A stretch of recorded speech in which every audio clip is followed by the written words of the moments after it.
Nyuma y'ibyumweru bibiri gusa atoreye kuba perezida w'ishyirahamwe ry'umupira w'amaguru mu Rwanda Ferwafa, Fabrice yatangiye kugaragaza ibimenyetso by'impinduka.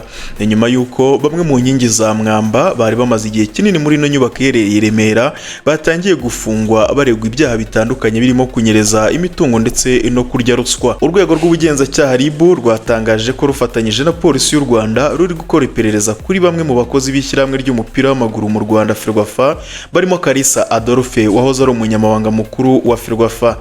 Ni mu itangazo ryashyizwe ku mbuga nkoranyambaga zayo kuri uyu wa Kabiri tariki ya 16 Nzeri 2025, nyuma y'amakuru yari amaze iminsi avuga ko batawe muri yombi.